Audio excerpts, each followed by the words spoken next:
Okay. How are we doing this one? What's the energy? Where's the energy? I mean, look, we are just coming off of an international tragedy. Everyone, stand at attention. Put your hands over your hearts as we say the Pledge of Allegiance for our fallen heroes on the day. Today, that you are listening to this, the day it is coming out. And that was our moment of silence, and now we can laugh about it. Yeah, alright. Happy September 11th, everybody. Happy we started wars over this day, everybody. Happy we killed way more than died that day, everybody. Yeah, just like Vietnam, all over again. Happy we use this as an excuse to be even more racist, day, everybody. Yeah. And speaking of racist... Yeah? There's a lot of, internalized racism in Coraline. Hey, everybody, welcome to episode 7? 7. 7, yes. Welcome to episode right. 7 of Holidaze. That does sound right, yeah. A podcast where we talk about holiday and season-themed movies and media in general. And we're doing that this September by talking about 2 animated movies that have nothing to do with this month, but look, there's nothing in this month. There's nothing to do in September. There's no holidays. No holidays. What even happened? Labor Day? There's Labor Day, That's but it. That's supposed to be for the working common man, but the banks took that. So Exactly. We're not going to watch a movie about... we could have watched a bank robbery movie. Heist movie? Would that have been fun? I mean, heist movies tend to be fun. I watched Ocean's 8 for the first time a year or so ago, and I enjoyed that one. Never watched any of the Ocean's movies. I've never really watched a lot of heist movies, I guess. I would say that Ocean's 11 and 12, maybe they made a 13, I don't remember, honestly. They were fine when I watched them, but that was also, ages ago. Yeah. 8's just better because, the cast of women in that movie is far more entertaining than, George Clooney and Brad Pitt. So they're allowed to be more fun. Girls' Night just gets to be more fun than Boys' Night. Rihanna's there, Anne Hathaway's there, Sandra Bullock's there, Awkwafina. They're all great. Awkwafina, the water bottle. But what we've decided to do instead is we're going to focus, since we're coming up on the month of Halloween, we are going to just tone it down a bit. We're going to take a step. I guess we didn't leave our horror roots from last week, or from last episode. And we're still going into that a little bit with this movie, but we're just going with movies that fit the theme of both animation and stop motion, which was a fun coincidence after we picked the two of them. But this week we are going to be talking about Coraline, a movie from 2009 that I never saw until a few days ago. It just passed me on by. I don't know how. I dig it, and, it's as good as people always said it was. Yeah. Sorry, I got distracted by the fact that my toolbar has a black ribbon on it. Which means? The Queen is dead. Let's go! Thank God. Yeah, it's a glorious day, honestly. I saw someone who brought up about terrible political figures who passed away on the same day as birthdays of, Pete Wentz and Gerard I did see Way. that, yeah. And Bernie Sanders' birthday. And Bernie Sanders. Happy birthday, Happy Bernie birthday, Sanders. Bernie. Thank you for your service and what you've done. Braver than a U.S. Marine. We might be recording this one day after, and this episode might be going out a few days after, but I did have the thought, she couldn't hold out a few more days till 9/11 to make it really funny. Right. Come on, girl. It would have been so funny if she just held out terrible. Just to this Sunday. Come on. The memes would have been the memes were already insane. Yeah, they would have been out of this world. I felt very Kombucha Girl meme about the various 9/11 Queen Elizabeth things that I was seeing everywhere. Mm-hmm. But, I kind of still had to laugh. Terrible, but I had to laugh. Anyways. Coraline. Coraline is a movie from 2009 directed by Henry Selick, starring Dakota Fanning as the titular role of Coraline herself. Mm-hmm. The movie is pretty good. It's got this... to anyone who probably have never heard of this movie, which is very doubtful, it's just got this, sense of... Dread feels like the wrong word, But it does feel it dreary, maybe. It's got this dreariness to it for the most part, of just this young girl thrown into a world that she initially believes is all that she's ever wanted it to be, and then quickly realizing that things are just so slightly shifted in a way that makes it a terrible nightmare. The tagline for this movie is "Be careful what you wish for," which applied to a lot, and I don't really like that as a tagline for this movie. I feel like that's like very eye-catching. That's very eye-catching 2009 tagline.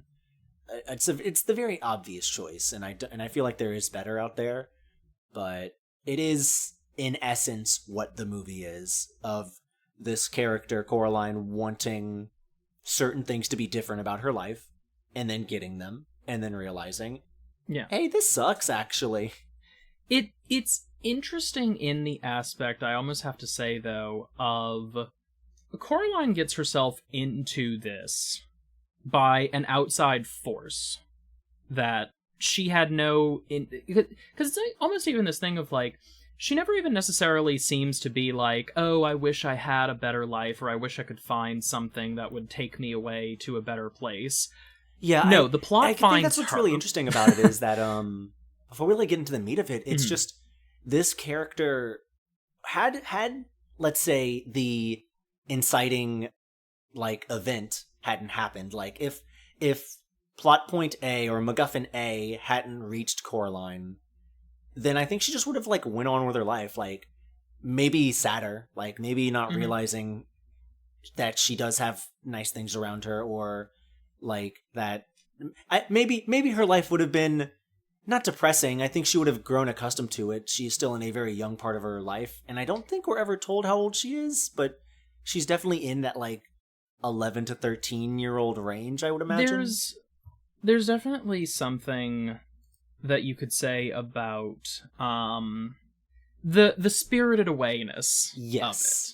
I get that vibe. She kind of gets dragged into this fantasy world that she's then not necessarily stuck in, but she's having to kind of bounce between the reality of her life that she is unhappy with and looks down on, versus this other mother, this other world where all of her wildest dreams have come true, kind of thing. But the thing is, I almost want to say that where she would not have gotten to improve her real life had she not gone through this terrible, awful thing. I feel like she wouldn't have the knowledge or, like, I feel like she wouldn't have the self-motivation or confidence to improve that part of her life, to, like, look around and, like, see what's there and realize, like, oh, this is nice. Like, yes, this is not everything that it could be, but life does not need to be fantasy 100%, like, 24/7. Right. Like, I can accept things for how they are, and the things that as they are still very good. I think that there's this kind of level of Coraline has almost... When we see her initially with her parents, she's dealing with a mom who is constantly working, a father who is constantly working. Her father seems to care more openly about her, but is still just kind of like, well, we gotta do our work, and we're busy with this, and we'll get to your time later, kind of thing. Whereas her mother is, like, a bit more outright dismissive. She's extremely just like outright rude to her daughter and, like, mean-spirited. Like, she seems like... Yeah. I understand, like, maybe this movie is very in the perspective of Coraline, and we never really get to see other perspectives. I'm pretty sure, for the most part, we never even see the camera shift away from Coraline outside of, like, very, very minor moments. Yeah. So it's obviously a very biased point of view to have, but... Is Coraline an unreliable narrator? Maybe. But it's still... her mom still comes across very unwilling to meet with her daughter, like, and see eye to eye. Yeah. Like, she does sort of see her daughter as a nuisance in a few moments. And yeah, you could say that, okay, well, maybe Coraline isn't the perfect daughter. Maybe and she doesn't understand, as a child, that she is. She doesn't understand the stress and pressure that her parents are going through in their life. But that I feel like that doesn't really excuse certain behaviors that the mom does have towards her daughter. Right. Which are, of course, cleared up by the end, but it is at least and that's the thing is, I don't think if Coraline had been through this journey and kind of almost like lashed out in a little way, where she's like, oh, well, this other fantasy world is better for me, and they had all these wonderful, great things, and I loved it so much more, and why can't you be like this kind of thing? I think as a parent, if the idea is my child has a very vivid imagination, my child's doing imaginatory journeys, if your child is suddenly coming up to you saying, I wish that I wasn't living with you in a way, or I'm not happy and I'm better living in a fantasy world than with my actual real life. Yeah. You'd take a step back. You'd take a step back and look at like what's going on here. So as awful of an experience as Coraline has to deal with, I don't think she would have gotten the better real life if she hadn't gone through it. I'm unfamiliar with the original story of Coraline, of course, written by Neil Gaiman. Gaiman? Yeah. Gaiman? He's gaming? I think it's Gaiman. Oh man, Neil Gamer. He's gaming. I might have read some of it back in the day, but if I did, I do not remember at all. And again, I hadn't seen this movie until just a few days ago. Outside of like a few clips here and there throughout my life, and just the general internet osmosis that one picks up from certain popular culture media. I don't know how much of the original story was meant to be sort of another twist on the Alice in Wonderland style journey, but that was sort of, and even you saying like Spirited Away also came to mind. Like, obviously I do not think it was based off of that or any of them connect in that way, because this is a very common, I hate to use the word trope, because I feel like we have used it a few times here and there, especially back during our Christmas days, but...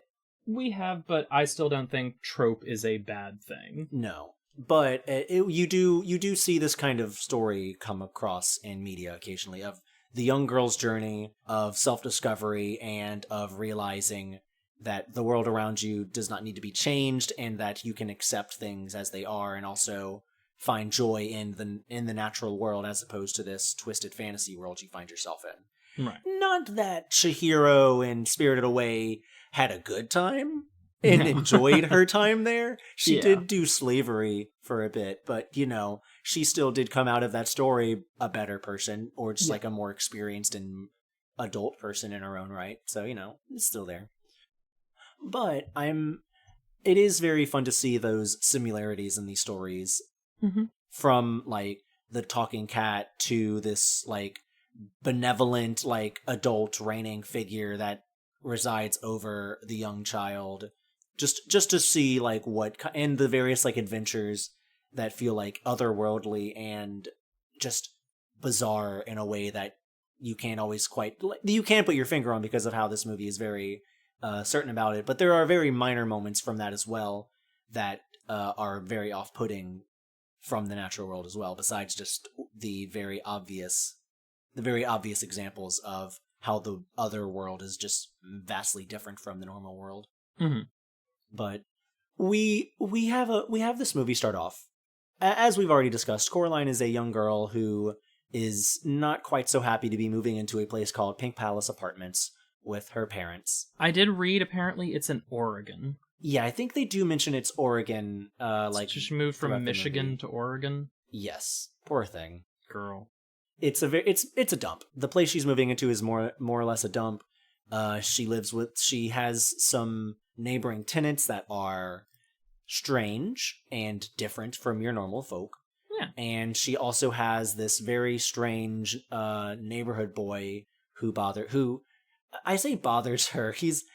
You could at least trying to make a friend, but he's a very awkward person who has never had to interact with another person. With the worst gamer hunch I've ever seen. With the worst gamer hunch. His name is Wyborn YB Levat. Love it.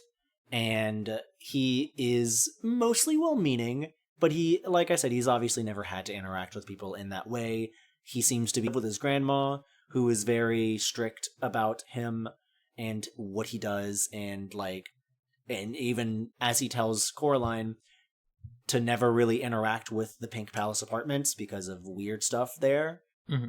And Coraline herself is not very forthcoming. She's kind of rude herself. She's a little bit of a kind bitch, of mean in a way that, like, she's obviously still this person who is trying to adjust to this, like, upending of her life. She's still a young child who has to more or less leave behind her cool friends back home and move here where she knows nobody and has to go to school where the uniforms are bad, and she is herself a very open and, like, imaginative, creative person, and that is more or less being stifled by her surroundings and her parents. So we just get this, like, this picture of Coraline trying to make the best of it, trying to find wonder in the world, but more or less getting that kind of dream stepped on by the people around her, or just in general being told that, like, you need to conform, or just you'll be seen as, like, a social outcast, like, you stop being so weird. Yeah, it's very just kind of like, hey, you need to fit in with something, and it's like, not necessarily, mother.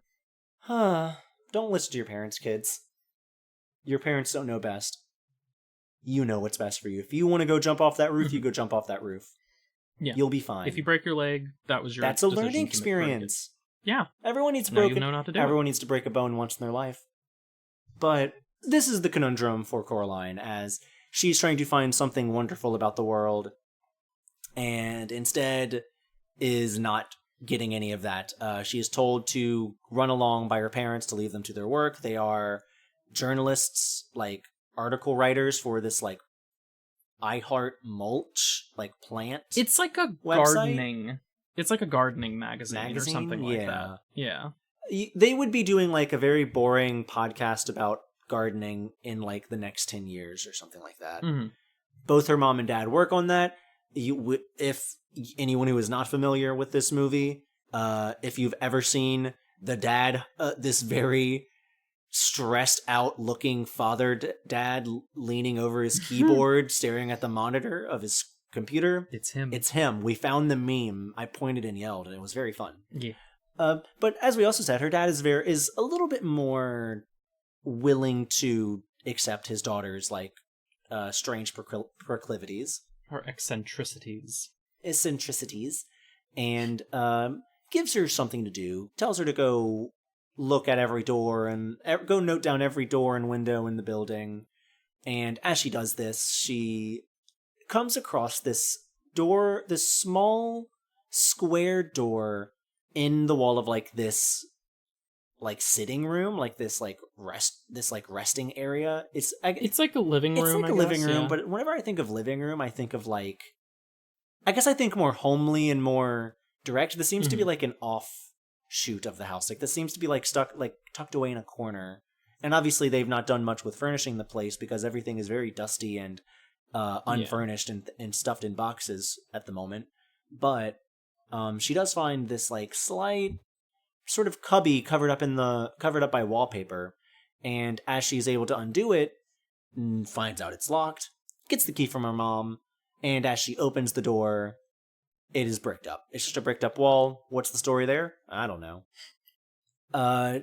She sort of shakes it off, like, it's whatever. And that night, she gets visited by little mice. By little jumping mice. These little micey mice, yeah.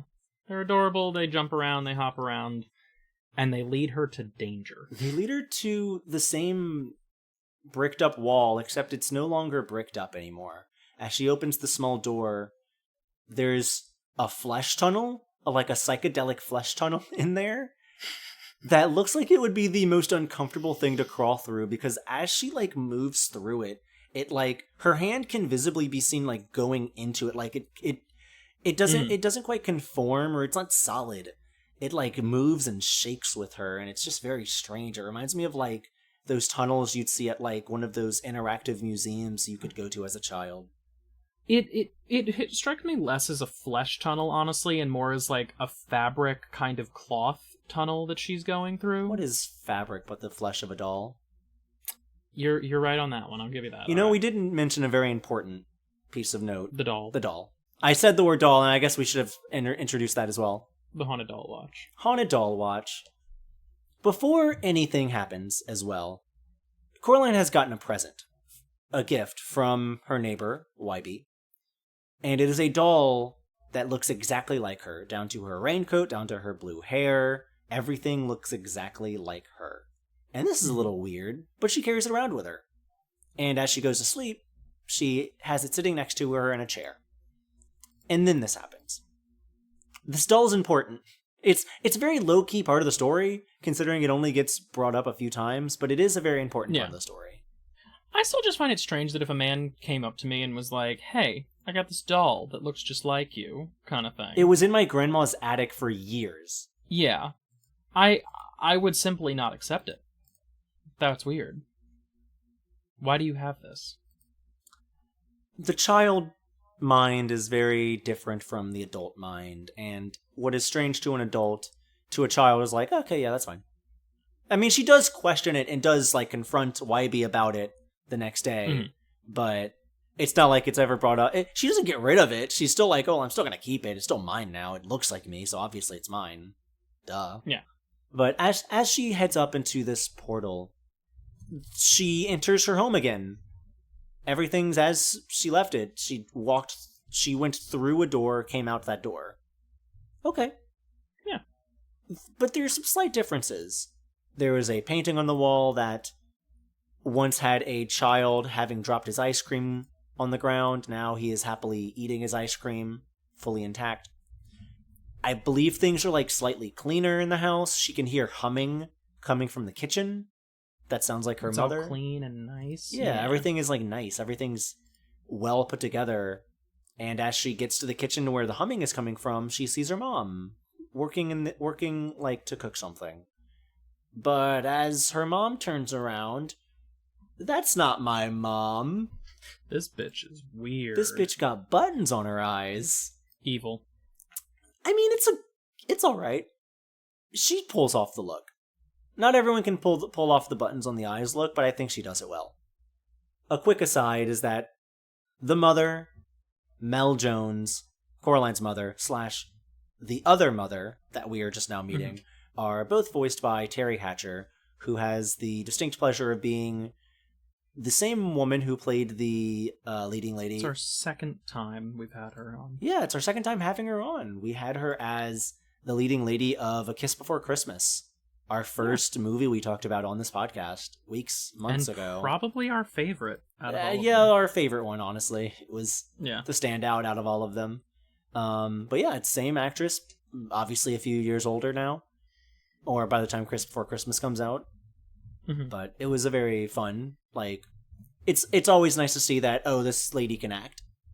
It's always nice to find out, oh, this actor that you've seen in this Hallmark movie is actually a really good actor outside of the Hallmark stuff as well. But yeah, she comes across this mom who Coraline very distinctly says, "You're not my mom." Yeah. To which, of course, the mother says, "No, of course I am your mother. I'm just your other mother. Everyone has one." That makes so much sense. You're so smart. What do you think your other mother's like? Probably an atheist. You think so? Yeah, 100%. Do you think... I mean, obviously this is how this character is meant to be, as we will get onto later. But do you think you would like your other mother like that? If she was like, I guess your idea... Do you think you would like your idealized mother knowing what you know now about yourself and about, like, the world? Versus your actual mother? I don't quite know, simply based on the fact of, like, understanding, I guess, in a way, what the thing with this movie the stipulation is. Yes, like, it's kind of an immediate no-go. It's obviously meant to change itself to base itself on what you want and what you like out of another person. I don't know. I wish... I guess maybe that is something that I wish we would see more from this movie. I feel like as much as we do get to see Coraline's time in the other world, we don't really get to see her interacting with the other mother herself. all that much. Like we get some key moments, but a lot of Coraline's time spent in the other world is like like experiencing these like strange otherworldly like experiences, whether it's a strange performance or a play put on by shape-shifting women or exotic garden. Things are different here in a amazing way, and we don't really get to see much about the other mother until it's like quote unquote too late. Like, and if you don't know much about this movie, obviously this character is like immediately set up as this very creepy individual. Mm-hmm. They're off-putting, they're strange, they are perfect. They are the perfect version of what you would want your mother to be, or at least for Coraline, that is. Yeah. And I wish we just got some more interactions between them, the two of them, in a way that mattered. Mm-hmm. I don't know if that would have like changed things for how Coraline saw both the world and the character herself, but I think it would have been interesting to have. But we do meet this woman, and she is nice. She is a nice person. She is very welcoming of her daughter. She is very understanding of her daughter's eccentricities. She is cooking, and like something that we already know her own real mother does not like to do, and usually puts off on her father, who is not a good cook. And it's just this perfect individual, like at least to Coraline's eyes, and she's obviously on edge, but she is very accepting pretty quickly, especially even after she goes to see like her other dad, who is talented and like carefree, no stress. Mm-hmm. He's playing the piano, or the piano is playing him. He invents things like robots and other like contraptions to like just help with around the house, and just is interesting. He sings her a song and he sings it well instead of being like poorly done lyrics and off key. Yeah.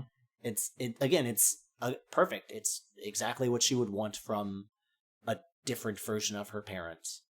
And this does make her a little wary, but she's cool with it mostly. She has dinner with them. She seems to be fine with everything, and even goes to sleep in a very nice looking, well put together room that they had made for her. And when she wakes up the next morning, she's home. She's back home. The doorway is all bricked up again. It's as if it never happened. And did it? Who knows? The thing that's concerning with that is also this is not. Coraline is able to almost escape this in a way. Like, she's very much teased with this, like, oh, you have this better life, but she's given the option to leave. Unlike Alice in Wonderland and Spirited Away. Yeah. It's like, no, you can just go for now. If everything isn't to your liking, you could always just leave. Yeah, you could just GTFO. It's fine. Very masterclass in manipulation. Oh, absolutely. But she does go back home. It's never explained how or why, like, in her getting back home, but she does get to go back home every night that she goes to the other world.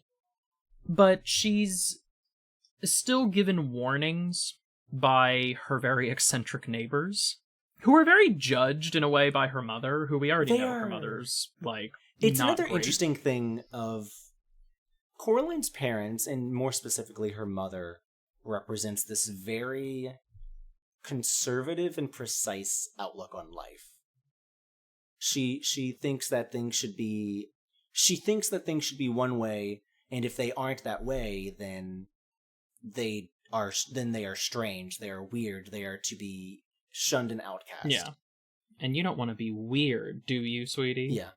Simply, daughter, you must stay in line and not make a scene of yourself and of others around you. And that's why when we meet the other cast, the other neighbors, they are all othered in a way. Mm-hmm. And even Coraline has her, like, you can tell, like, Coraline has her own prejudice against them because of probably things she overheard her mother say, her parents talk about, of these people. Her upstairs neighbor Mr. Babinski, who is this like blue-skinned, like strange, not deformed, but he's very top-heavy with like he's got skinny legs and an ass that won't Bayonetta quit. proportions, where he's just He's got this Bayonetta proportions. round body in a way, but like these very long, skinny legs and arms, and he's just extremely tall. Yes. And nimble. He just flips and shit all over the place. Yeah, he's just doing aerials all over the place. And he also trains a circus of mice. Yeah. And talks about how the mice spoke to him and told him to warn her of the hole in the wall of the other place. Which Coraline does disregard, but it is very telling that she's already getting a warning about this. Yeah.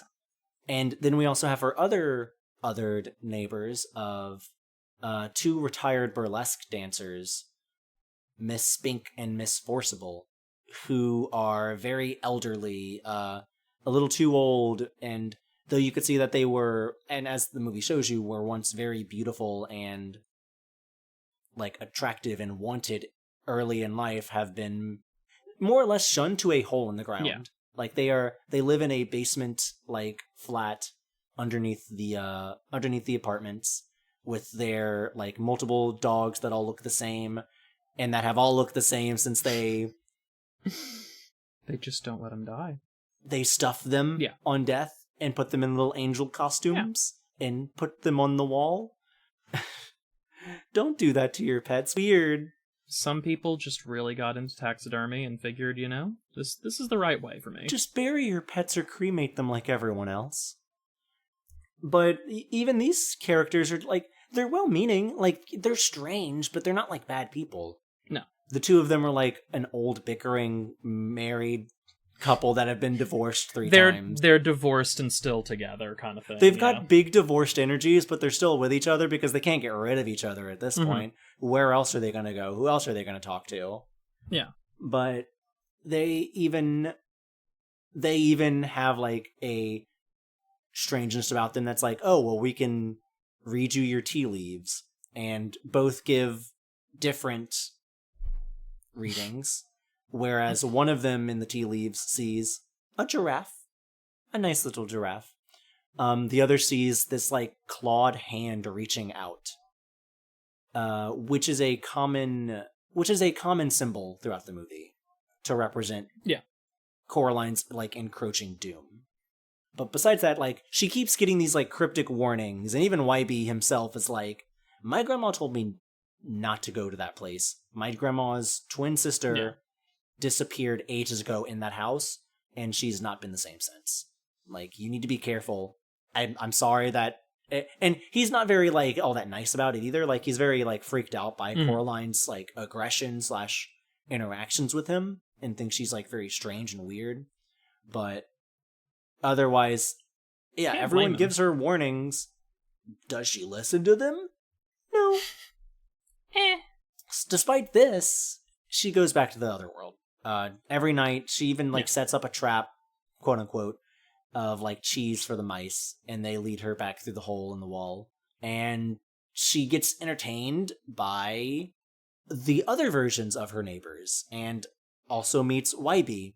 And this YB's different because he can't talk, and the other mother says some very disconcerting stuff of like, oh, well, you thought he was too loud and talked too much, so we made sure he can't do that anymore. Yeah, she muted him. This child. She went to Discord and muted him. Very rude. That kid just deserves to talk. He's fine. But this other YB is very nice still. He's very, even without being able to speak, he's extremely accommodating of Coraline and everything that she is, of course.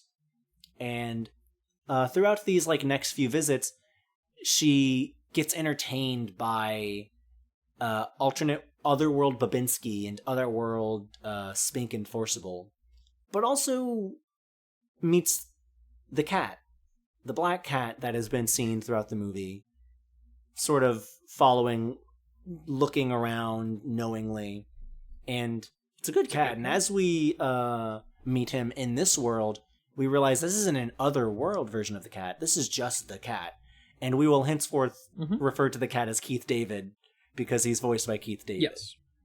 If you don't know Keith David's voice, he's fantastic. This very deep voice that is just very recognizable. If you watched Princess and the Frog, he was the Voodoo King guy. Pretty sure he's Gantu and Lilo and Stitch. He's, he was. Oh god, Colonel, Lieutenant, Sergeant Anderson, I believe, from Mass Effect. I might be wrong about that one, but I'm pretty sure. He's in Saints Row as Keith David. He's all over the place. Yeah, he does just play himself. But the cat is, to continue with our like Alice in Wonderland imagery, is extremely a Cheshire Cat type character. He shows up, is very vague and cryptic about what's going on, but in a way that the Cheshire Cat is kind of antagonistic to Alice's plight and journey. Keith David is instead kind of like, he's kind of on her side. He is a little rude, though. He is rude, but so is Coraline. Like, as he even meets, even after he's like first able to talk, he tells her like, hey, you were kind of rude to me. You called me names like wuss puss and other stuff like that. Mm-hmm. And you treated like both me and Wybie and others around you in general as if we weren't people, as if we didn't deserve to be talked to at, like, on the same level as you yourself are. And she apologizes for it. She's like, I'm sorry about doing that. Like, maybe she doesn't mean it at the moment until later, but she does, like, have some understanding that the things she says and has done are inherently pretty rude of her. Yeah, she is actually, like, learning somewhat about, hey, maybe I should just, not be that rude. Even after having so much fun in this world, we do get some moments of her being like, this is awesome and fun and interesting, but it is weird. And it's not weird in like a good way all the time. Yeah. And after she visits the world a few times and does get entertained by these like alternate Babinsan made up of mice or alternate Spink and Forcible, who are young burlesque dancers wearing their older skins as suits and then revealing them and then doing a drag queen reveal and then doing some acrobatics and shit. But they're dancing. They're going to an audience full of dogs. Who wouldn't want this? Yes. It all comes to a head when the revelation happens. Coraline has enjoyed her time here. She obviously sees... Am I in danger? She obviously sees that things are not, like... Things aren't normal here, obviously, but maybe that's not so bad. Yeah. Like, it's cool here. Other moms, cool. Other dads, awesome. Everyone else is, like, very fun and kind to me. It's okay to be a little weird, you know? What if you were, like, so weird that you, like, also sewed these buttons onto your eyes and lived here forever? Yeah, like, that's fine. That's fine the line, apparently. As she sits down to dinner one night, Other Mother gives her an ultimatum of, you can stay here forever. All you have to do is sew these black buttons onto your eyes like we have, and you can live with us like a real family forever. And Coraline's immediately like, oh, no, that's bad, that's weird, I don't like that. That's messed up. I'm that's weird, wrong. but that's Bye-bye. weird. And the Other Mother is just straight up like, well, if you don't want to sew them over your eyes, then I guess you can't keep staying here. And Coraline has immediately entered the oh shit panic button zone. Yeah, I made a mistake. I'm in danger. Yeah, but she's got to dip. She's got to go. And she does decide that now is the time. Now that that she realizes she is in the shark's mouth, essentially, she's gonna go. But she does get home, and it's something's a little bad. Something's a little strange. Her parents are missing. Her parents are gone. Earlier, we had seen her parents had like gone out to go get groceries or something after having like blown her off again. Yeah. And this time they're just gone. No one knows where they are. She can't find them. I don't know why she didn't contact the police. So, interestingly, I did see, just in kind of like skimming through the plot of the book, she did call the police, and they were just like, okay, you're just a little girl, like, you're making up. That's okay. That's fair. I understand, like obviously, yes, but I mean, so that's you know, a cab. What do we expect? Yeah. Yeah. So she finds her parents are missing and ends up trying to go back to the other world. And the other mother is not pleased with her, still acting up and not making a decision, and puts her in timeout. She puts her in gay baby jail. Yeah, she gets put in gay baby jail where all gay babies get sent. And specifically 3 other gay babies that she meets in this gay baby jail are 3 ghosts, 3 victims of what they refer to as the Beldam. And each of them are obviously of different times, all very young. They seem to be even younger than Coraline herself. And warn her that they also came here and met with the other mother and decided to live here, but that the Beldam ate their life force, ate their life essence away. What a terrifying idea. Like, she doesn't, as far as we understand it, and maybe it's different in the book and was changed, I do not know for sure.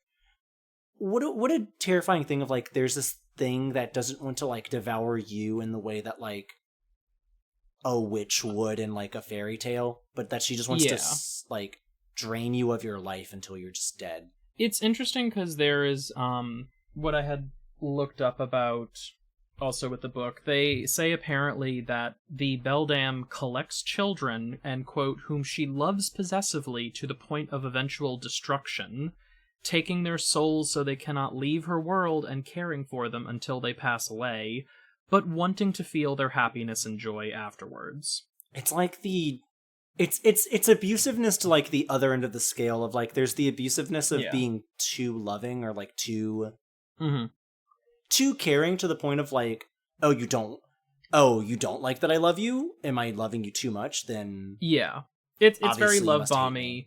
It's interesting to see that if in the book's perspective it is that she takes them and keeps them and is like, I'm going to take care of you forever kind of thing, and you're never going to leave, as opposed to the movie, which I think kind of the kids say she got bored of them. Yeah.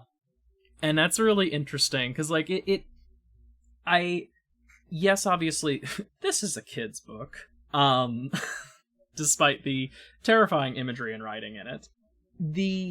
It makes it out in a way that in the book, I guess it has a bit more of a build-up or an explanation as to how and why the Beldam does certain things the way that she does, but the movie does portray it as more, like, traditionally antagonistic. Like, oh, she's taking these children to kill them and eat them, or she got bored of them, yada yada kind of thing. Which is also just interesting because unless, like, the ghosts take after a certain appearance, like, of them before they sewed the buttons on their eyes, but they're all very young. Like, the Beldam must have gotten bored of them very quickly if they're, like, their ghosts are, like, this young whenever they get thrown into this, like, room through the mirror and are just, like, left there.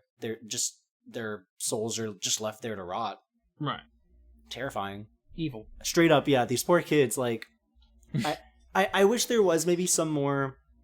I don't need the other mother to be a sympathetic character. Like, no, I'm glad she's not. I'm glad she's just evil. I'm interested to see. I was interested when they would show some version of that, but then again, you could always read that as, like, oh, she's just being manipulative again. Like, she's just she's showing you sympathy or trying to be sympathetic because that's what she does. She wants you to feel bad for her. She wants you to care for her. Because that's how she gets under your that's how she gets under your skin. Very good work. Also, shout outs to Terry Hatcher for her voice acting in the portrayal of the Beldam, because it is downright sinister in some of these moments. She's very good at being the monster that's lurking within the surface. She does a great job of both that very kind, caring, like, I will love you no matter what, and then into the I will love you to death kind of character. Yeah. And even the, like, very bland and blasé, like, original mom, like Mel herself, just Mel Jones herself. It is not easy being 3 characters in once, more or less, but she does it really well. So, hey, shout outs. So, knowing that her parents are gone and missing, and knowing that the only way to get... And knowing from the ghost children that the Beldam sees everything like a game, and, like, that she is very territorial and also very play to win, let's say. Yeah. Coraline finds her way, with alternate YB's help, out of gay baby jail, and is also then able to confront the other mother and proposition her of, I want to play a game. It's time to duel. Yeah. She pulls out her deck of Yu-Gi-Oh cards and they get to it.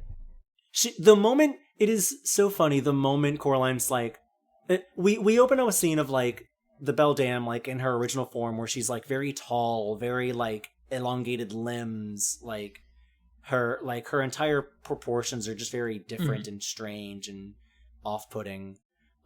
She's busy preparing dinner like she normally would, and as Coraline says, I want to play a game. I want to challenge you to a game. The mom, she just stops. She just activates and, like, turns slowly. It's like, oh, a game, you say? Yeah. She's ready to win. She's here to play. And it's not to Coraline's favor. Yeah, she lets her know, like, hey, I know that you want to keep me here, but I met these weird ghost kids. That's not cool. Fucked up. And also you kidnapped my parents, so that's double not cool. So she wagers with her if she can find the ghost children's souls that have been kept by the Beldam and her parents before midnight, then she can go home. And if not, then she gets the buttons on her eyes. If not, she gets the buttons on her eyes, and I think she uses the exact words of, like, I will let you love me forever. Yeah. And terrifying. The Beldam, of course, being a sucker for a good old game, agrees and allows Coraline to start searching for the soul's essences. She does find out that the mother doesn't play fair. No, not at all. Though Coraline has Keith David with her, and she also has a little trinket that she collected from the real world Forcible and Spink, this, like, little triangular, like, green emerald-esque, like, it's made out of taffy, thing. Apparently. It's like a triangular trinket that has, like, a circle in it that you could, like, look through. She's armed with her weapons, and has her magical companion with her. She's finds out that one other YB got killed for warning and helping Coraline. Oops. Sorry, kid. Better luck next time. But also that other mother has, like, twisted the world now. Everything that was once very happy and joyous and, like, strange in a good way is now very, very bad in a very bad way. Yeah. The first stop she goes to is the garden where she strolled through with her other father, which she is attacked by the wildlife there and is having to defend herself. And then is also attacked by her other father riding his, like, mantis lawnmower. Lantis lawnmower as he's, like, growing bigger and turning back into a pumpkin. Eventually, she, like, leads him to a bridge where he collapses it through it and the mantis's weight and, like, drowns beneath. But he even does, like, multiple times throughout the movie, the other father has, like, tried to warn Coraline. It's interesting in that regard to see that, like, as though the other mother is able to create certain things in this world, it doesn't seem like she has a full control over them. Yeah, you get multiple times where, like, other YB isn't able to talk and he's, like, sort of been forced into, like, permanent happiness, but he's, like, tries to, like, warn and, like, help Coraline and is punished. And even the other father has moments where he's like, has like a slip of the tongue to like warn Coraline of like the bad difference of this world, and gets immediately like reprimanded by the mother, by the beldam. He is not allowed to speak at all about the dangers. It is very interesting to see like what is this world then, if it is not something completely under her own control. Right. Maybe the world is an AI that has learned, like, yes, she is controlling it, but maybe it has also learned that it can help as well and does not like to see the badness in it. There's something that they also say in reference with the book for the other mother, that it says she cannot create but only copy, twist, and change things when making her version of it. So I guess in that regard, it's that she would make a copy of the father, but to that extent, she can only do so much with that. But she can't make everything exactly as she wants it to be. Another interesting thing is that, as Keith David mentions, like in the first scene that he has with Coraline, where he could talk, he's come to this place often. One, I wonder if he's older than he seems to be, or if not, he's just a normal cat that just has aged a good bit. I wonder what this place is like when there isn't an object of interest like Coraline or any of the other children around. Like, does it just look like the Pink Palace apartments? We get a very glimpse of it towards the end of this segment of her searching for the souls, where everything seems to be like white and faded, as if like certain like the other mother's reach power, like the power of her reach is only so far, and that at some point it will fade into nothing. We do get an explanation in a way that like the other mother, like, again, she can only create so much as she is able to see, is the way that the cat puts it, in that whatever it saw when Coraline was bringing the doll around is what the other mother was able to copy. But outside of that, no, she has nothing built up or made. Very interesting. I really like how this movie does, and I guess the story in general of Neil Gaiman's like world building for how everything works here. Mm-hmm. Coraline is able to find all the souls. She is able to get one of them from the gardens. She's able to get one of them from both the previous entertaining places of entertainment of Babinski's apartment, where she is stopped and targeted by ghosts, or not ghosts, but of rats that seem to be doing the other mother's will. She is attacked by an amalgamation of a fused version of Spink and Forcible in their own apartment, and which she is then having to like sick these like dog bats on them to get out.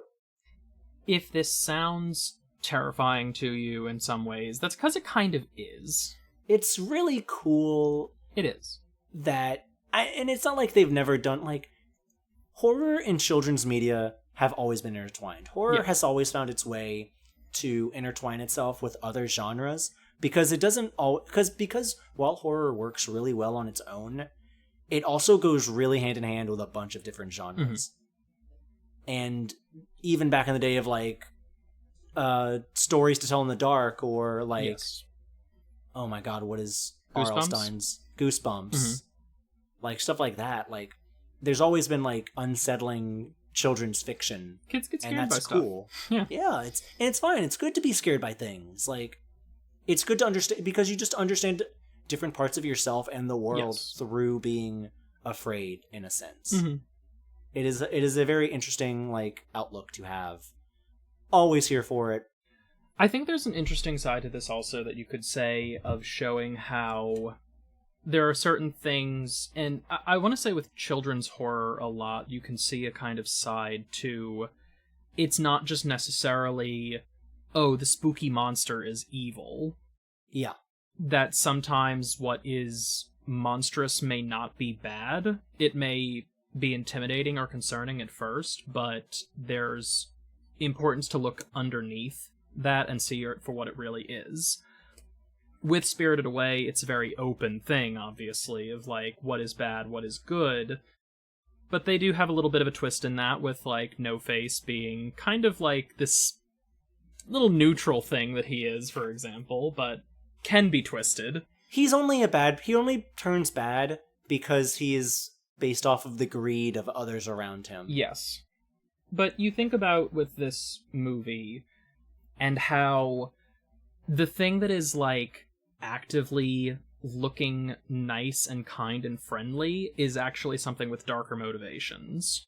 Yes. And that which is strange and eccentric in her neighbors, for example, or even that which seems kind of mundane or routine in her parents is actually like, no, there is a safeness here, there is a betterness here than this other world that's promising you everything that you think you would want. But I'm glad that media like this exists. I'm not the most familiar with other stop motion like horror that exists, like Paranorman or Monster House or stuff like that. But I'm glad that like there is a niche here that people have like been able to carve out and that have been very enjoyed experiences for the youths in the past and of today. It's good to have horror in children's media. Yeah. Coraline is able to collect all the souls. She does her video game checklist and collects all the MacGuffins that she needs to satisfy the plot. She does end up losing her little trinket given to her by Spink and Forcible, but she makes it through regardless.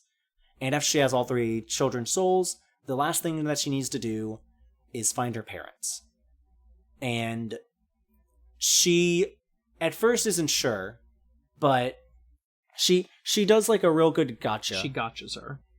Because she is informed by the cat that, and the children, I think, in some way, that it doesn't matter if she wins, the Beldam will just keep her anyway. Which is like, yeah, that makes sense. She's evil. Like she is an evil why monster. Not? Like it's not like they swore a blood oath or something like that. It's not. Yeah. There's no binding law that. I mean, I guess there is for Coraline, but she is very much seen in like this weaker role, like this easy to manipulate role as a child, as opposed to this like monstrous force that is the other mother, who is more and more transforming into this like creature that is otherworldly, a spider, arachnid-like character. Yeah, like obviously she's not going to go through with this, and Coraline knows exactly how to get through her. She's able to trick the Beldam into opening the door to the real world, claiming that her parents are there. And to this, Coraline, after she tricks the Beldam into opening the door, Coraline pulls the old pocket sand move and throws a cat, and throws an unexpected cat attack at the other mother. She throws this poor cat at this monster. She throws Keith David. It's so rude. She escapes back to the real world and finds where her parents are, trapped in the snow globe, for the Detroit Zoo, I believe. Yeah, because they're from Michigan. Sort of, as I saw someone else speculate and maybe discuss, is another confirmation of the tea leaf reading of the giraffe reading was to point her in the direction of the zoo. Of the zoo snow globe. I don't know if Coraline in the moment would have thought of that, or if that was just a fun little thing that was thrown in, or part of the story that is easy to miss. But I think that's fun. Yeah. She grabs the snow globe, barely escapes through the door with the Beldam quickly behind her, and severs the Beldam's right hand, which have become these like claw-sharp needle. Like pincers. It's like a needles connected all together into like a hand shape. It's very creepy. It's like very skinny Edward Scissorhands type shit. Yeah. There's also just like a concern of just like that feels scary. Like obviously automatically, but just the idea of something with that like grabbing at you or into like you. If she grabs you with any force, that goes through. That's it. Like she's not gonna like Other Mother at this point is. Yeah, she's not trying to ensure your safety. Whether you are all the way alive or not does not matter to her. Mm-hmm. But Coraline makes it back, shuts the door, and is reunited with her parents, who have, unfortunately, not remembered any of this. They don't remember being captured. To them, they just went out to go get groceries and just come back. And Coraline is ecstatic. She is happy to just have her normal back. And that's the movie. Unless... Well... Tragically... And I think that's also an interesting aspect to it, is like, it feels like that's the kind of place where this would stop. Is we've had our revelations, we've escaped the monster, we've learned our lesson. In a weaker movie that didn't that's focus... Like, it. I don't know how you would do this movie without the horror in it, but I feel like in a weaker movie that didn't emphasize the horror, that is where the movie would end. You would have your cookie cutter, happy, like, everything, and they lived happily ever after ending. Credits. Or... alternately, it would be a teaser bait. There would be a sequel bait at the end of this, because the other mother is not done. Just because she's lost her hand, that doesn't mean anything. She's coming back with one last attempt, and she's coming back hard. Yeah. The ghosts appear, the ghosts of the children appear in Coraline's dreams that night. One of them we forgot to mention, but is probably more or less understandably known now, is that one of the ghosts is figured out to be the long-lost twin sister of YB's grandma. Yeah. But all three of these ghosts thank her for freeing them, but also warn her that the Belldam's not done. Just because you locked the door doesn't mean she's going to stop. Like, she still exists back there. Nothing can stop her. Nothing can kill her. No. You need to get rid of the key that you have that opens that door for good. You need to figure out something to do with that key and never let her or anyone else open that door ever again to keep everyone safe. And so Coraline's like, well, I gotta go drop the key down a well. That's all. Yeah. That's the only thing I can possibly do, is I can only go drop this key down this well, and that's the logical scenario here. Go flush it down the toilet. The other mother's not going to be able to find the sewer system. She's going to explore for a while. Drop it down. Yeah, but you could also do the well. Like, the well also has to go somewhere. The water has to lead somewhere. And even if it doesn't, it's just a long drop. Someone could fill that well up. It's like Jumanji. Why would they throw Jumanji into the ocean and then it just winds up on a beach? Like, yeah, it's going to eventually wind up somewhere. It's a magic artifact. In some of her defense, she is a child. But... yeah, well, but so was the ones in Jumanji, except I guess but at least they had Robin Williams. Why didn't Robin Williams say, hey, kids, let's maybe not throw the box into the ocean? Like, I know we're being careful and all, but like, let's be like super duper careful. Let's go buried in the you do what they did to E.T. and you bury that shit in the desert. Never to be seen again by humanity. And then you don't tell anyone. You never tell a soul. The only reason E.T. got dug up again is because people went and told everyone. I swear to God, if you're gonna do something dangerous and hide a dangerous artifact, you don't tell anyone about it. That's it. You hold that. You take that to your grave. But Coraline doesn't do that. Coraline's a child and she doesn't think ahead like I do. No. I'm sorry I'm too big-brained for this movie. Coraline decides to go drop it down a old well on the outskirts of where she lives, but is attacked by the Belldam's severed hand, which has made its way through the door. Luckily, before Coraline's unfortunate end, YB arrives on his bike and is able to help struggle with the hand and is able to destroy it by crushing it with a large rock. Yeah. Chris Redfield did this to Wesker in Resident Evil 5. It's interesting because I read in the book, or I read that they say in the book, instead in this, that she goes to the old well, but rather than just try to drop it in, she has a picnic. Oh? And puts the picnic blanket over the well entrance. And so when the hand comes to get her, it like jumps onto the blanket to get the key and goes down the hole. That's pretty good. I mean, obviously, YB is a character that is unique to the movie. Yeah. YB is not in the books, but I guess it is fun to have him in the resolution helping her out to solidify their friendship and their, like, I guess newly found bond. But that would have been fun. We also never, like, we don't really ever interact with the well all that much besides the very beginning of the movie, and it's shown covered up and, like, perma covered up. Like, it is, I think she tries to open the, like, wood or whatever opening it has, and it just, the hatch, it just doesn't budge. But there is just enough of a hole that she can drop the key into. So, oh, never mind, I'm reading now. No, she does open, because she drops the hand in the well, too. Mm-hmm. They drop the rock. Of the hand. Yeah, they drop the rock in with the hand and the key inside in the well. Which, like, also that kind of feels concerning, because if this thing could have an inanimate hand that's been broken off of it moving in chase the other after world, you, like, it didn't seem to have, like, a range either. Like, it's not like it's not like you escaped her stand's radius or anything like that. It seemed to be able to move pretty far without her.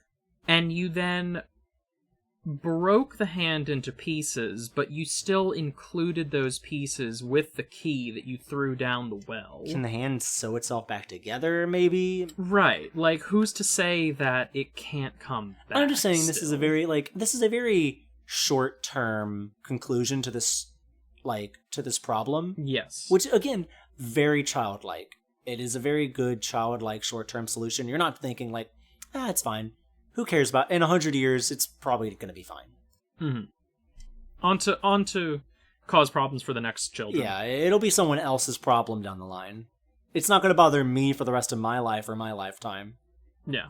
But that's it. They got rid of the hand, they get rid of the key, and the very next day, we have a wonderful garden picnic where Coraline and her parents are hosting a party for everyone, for the neighbors, for YB and his grandma, and everyone's learning to be friends and, like, get to know each other in a way that otherwise they would not have, because, again, they have dropped their prejudices or learning how to move on past those, and are working towards getting to know each other in a way that is actually good and not just, oh, you're that strange person who lives below or above us or down the street. We do end off on a slight note of YB and Coraline going to tell YB's grandmother about what happened to her twin sister from easily, I would have to guess, over 80 years ago. Yeah. And that would be a rough conversation to have. Yeah, like, how do you even approach that? Man, like, I don't know how to tell you this, but your sister did disappear. Yeah. It's okay. She did die, but her ghost is free now. And she did go to Christian heaven. Yes, she did go to heaven. She didn't just die. She didn't just ride away as like a skeleton in the apartment. No, she got taken by this otherworldly witch who feasted on her life essence until she was nothing, and then disposed of her like she did the other two children she had previously consumed. Yeah. But you no longer have to worry about it. We've taken care of the problem. Your sister is happy now, and you can rest easy. Yeah. This woman's not going to take that well. This woman's going to think, like, what the fuck are you talking about? You mean to tell me that the strange doll that I've had up in my attic forever was actually, like, a cursed object connected to an evil monster from another dimension? Was actually, like, some kind of, like, weird lens through which this otherworldly being could view the world around me and lead other children to their demise. To the same demise my sister befell many years prior. Terrifying. I sad. Yeah. I sad and I hate you, child.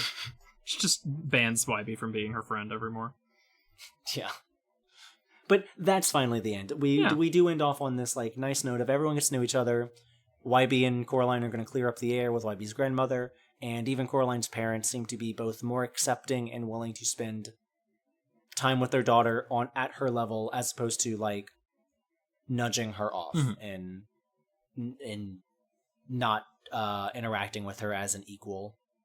More so, like, as a actual loving parental relationship. Happy ever after. Yeah, they get better. That's the movie. Everyone learns. It's a really good ending. Yeah. good movie. I know we say this a lot about these movies that we watch because they're pretty good, all things considered, now that we've gotten out of Hallmark hell. But yes, now that we're out of the Hallmark Christmas hell, we actually can watch things that do have a better production value to them, or just have more interesting and original plot lines. They're allowed to have budget and also have people that care about what they're writing. Yes. And this is good. I think this is maybe the highest bar so far we've met. I mean, again, from our very short lifespan as only being a 7-episode podcast so far, we have watched a multitude of Hallmark movies of varying quality. We have watched High School Musical 2, which is a very fun movie, but not exactly the biggest high quality. It's not the most ever. quality movie in the world. And then we watched Stage Fright, which isn't also that much of a quality movie, but is still a very fun time. It's a fun time, yeah, and that's what matters. This is maybe the first time that we've watched a movie that I'm like, this movie's good. Like, this is a good movie. Like, through and through, there is not many, if any, problems I had with it going in. Yeah. Like, maybe at some points it had, like, at the very beginning / slightly in the middle, it had, like, some maybe slower points while it was still working its way up. But besides that, it was a very good time that I very much so enjoyed. There was no point where it's kind of like, oh, I'm getting bored of this, or, oh, when is this going to end? I think that us, again, coming off of a lot of those Hallmark movies that tended to just be, here's the happy ending, and cut, we're done. Yeah. Or alternatively, here's the happy ending, but we're going to stretch out another 10 minutes for some reason. Yeah. This movie kind of throws that onto its head, because it's like, here's what could be the ending, but we're not going to cut. And we are going to stretch this out, but, like, it actually has a reason for doing that. We're actually going to pay off the ending and the plot, and also give everyone the, like, catharsis of the happily ever after, and or at least everyone gets a good ending and are working towards being better people in their own regards. Right. So that works. That makes sense. So it's good to have something that's got this quality, visuals, writing, acting, everything to it.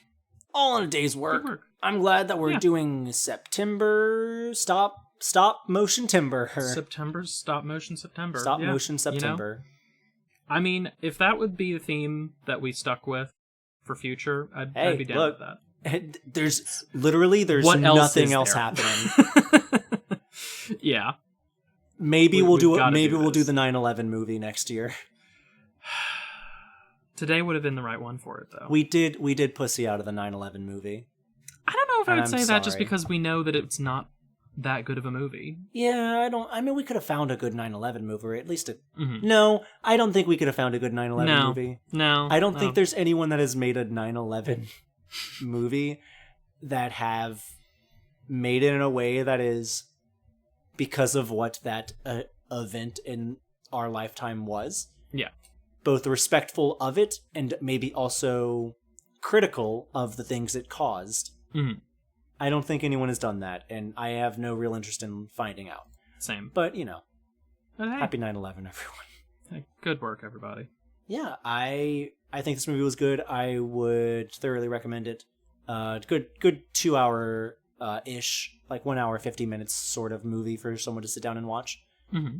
But our Stopmotiontember doesn't end here. Join us in 2 weeks.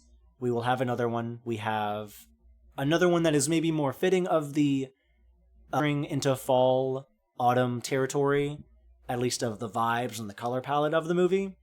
We're going to be watching Fantastic Mr. Fox by Wes Anderson. Yeah. Say what you will about Wes Anderson. He can be a little bit of a specific kind of director, but I like his movies. Oh, yeah. His stuff's always good, honestly. I never have a problem with his things. My brain for a moment was like, are you sure you're not talking about Paul Anderson? The bad director? No, I would never talk about Paul Anderson, director of the Resident Evil movies. Yeah. I hate And that. Monster Hunter. And Monster Hunter. I hate that man, and I hate his wife. Yeah. Yeah. Learn to act better, girl. Yeah. Learn to play a better character. Please. But yeah, we're going to be watching Fantastic Mr. Fox, which is a movie I've only really seen once before, but I remember liking a lot. Yeah. That was actually even the thing with this was I had only seen, I want to say, the second half of Coraline in its entirety before this. Or like bits and pieces first half of the movie kind of thing. So this was really like my first full time getting through it. And it will be my first time with a fox. And we'll hope that we enjoy it in a way that is interesting to talk about. I'm sure we'll find something. Otherwise, do you have any closing notes, Mr. Schwilliam? Don't follow mice into cabinets in your home that you've never seen before. That's so true. And don't listen to whatever another mother would tell you. I'm going to tell you the opposite. Always listen to what your other mother tells you. I'm your other mother. And I'm telling you to give me money. Now. Oh, yeah. Please give money to our Patreon. Yeah. Follow us on Patreon, Coffee. Give us a coffee. .com. Donate wherever you feel appropriate. And send us ideas for things, because, again, we had no idea what to do for this month. Oh, God, no. I mean, I guess now we know, but... We do know now, but it's... Besides that, we were very stretched for figuring out what we wanted to do. Yeah, we had a very big dry spell for August and September, so... But right after Fantastic Mr. Fox, we are getting right into Halloween. I say it as if the month of October is all of Halloween, but... It kind of is, though. It kind or should of is. Be. Yeah. We have some fun ideas going into that month. I feel like we've already got, like, 3 to 4, like 3 movies locked in potentially. Mm-hmm. Yeah. But it'll be fun. It'll be a fun time. Yeah. We'll get there. But join us on, I believe, September 25th for our next episode. That sounds right. Yeah. In 2 more weeks, and we will see you then. Yeah. And I'm going to make the parasocial relationship grow stronger by telling you that I love you. I love you so much. Oh. You are my best friend. You're not mine. Good night, everyone. Good night, everyone.